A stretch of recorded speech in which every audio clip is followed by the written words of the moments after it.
You started something full of hope. The fire burned so bright then. Days passed and doubt crept in. Your energy slowly began fading. You stopped before the finish line. Then you chased the next thing. That pattern kept repeating itself. You started over and over again. The cycle felt completely invisible. You never noticed what it cost. Your confidence quietly shrank away. Your ambition began losing its voice. You called it being adventurous, but you were just avoiding effort. Every new start felt like progress. But nothing ever truly got finished. Your phone is full of apps, each one a broken promise made. A fitness app never truly opened. A language course barely ever started. Courses purchased and never completed. Money spent chasing a newer dream. You kept beginning, but never finishing. You kept moving, but never arriving. Motion is not the same thing. Movement without direction means nothing. You have been rocking in place. The chair moves but goes nowhere. Something deep inside already knows this. You feel it late at night. That quiet ache of unfinished things. The weight of half-completed dreams. Not failure, just an invisible pattern. Your brain was never the problem. Your hardware works perfectly fine, but the software needs an upgrade. Your brain craves anything shiny and new. It was built for survival once. New paths meant safety from danger, but today that instinct hijacks you. Every distraction feels like an opportunity. Every detour feels like discovery. But it is just your brain escaping. It wants novelty without the effort. It wants reward without the grind. It pulls you toward the start. It runs from the difficult middle.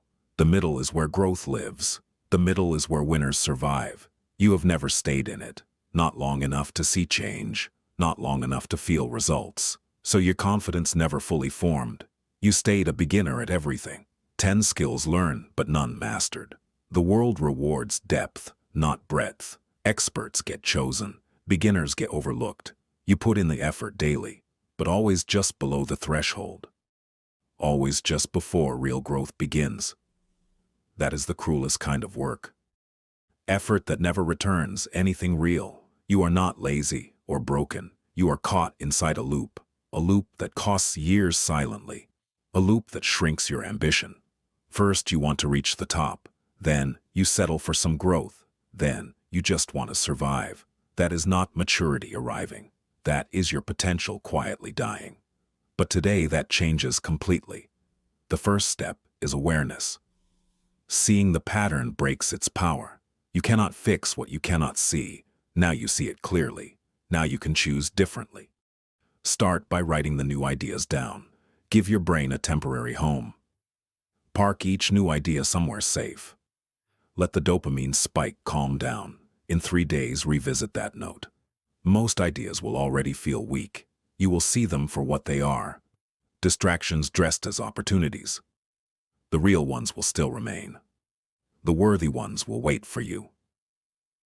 This is not about killing curiosity. It is about protecting your momentum. Next, raise the cost of quitting. Make stopping actually hurt a little. Give someone money to hold tight. Tell them you earn it back only after finishing. When quitting becomes painful, the brain adapts. It finds solutions instead of exits. It gets creative under pressure. It discovers endurance it never knew existed. Discomfort is not your enemy now. Discomfort is the engine of finishing. Then, learn to use your memory. Go back to day one mentally. Remember why you started this thing. Remember the feeling that drove you. Your mind is a time machine. Use music. Use a photo. Use a word. Anything that pulls you back there. Back to the fire. Back to the purpose. Back to the person who started. That person was not wrong to begin. They just needed to learn finishing. Now you're learning it together. Next, protect your attention aggressively. Your brain is overstimulated every day. Too much noise dulls your focus. You, one day without screens, every week. No notifications, no scrolling, no input, just silence and a blank page. When the noise stops, something shifts. Your boring project starts to shine. Your stalled goal suddenly feels worthy. Boredom is not weakness or failure. Boredom is the brain resetting itself. It clears the clutter and finds clarity. Finally, train your finisher muscle daily. Start absurdly small, on purpose. Make the first step almost laughable. 5 minutes of writing each morning. A single paragraph. A single push-up, one page, one idea, one step. The goal is not the output. The goal is training your brain, convincing it that you finish things. Each small completion rewires something deep. Your identity slowly begins to shift. You stop calling yourself someone who quits. You start seeing yourself as someone who finishes. That shift changes everything permanently. Discipline is not born from decisions. Discipline is built through daily repetition. What are you repeating every day? Are you repeating starting and stopping, or are you repeating finishing and winning? Choose the repetition. Choose the identity. The world applauds people who begin. History only remembers who finished. Your name deserves to be remembered, not for what you almost did, but for what you fully became. You are not a permanent beginner. You are a finisher learning your way. The finish line is still there. It has always been there waiting.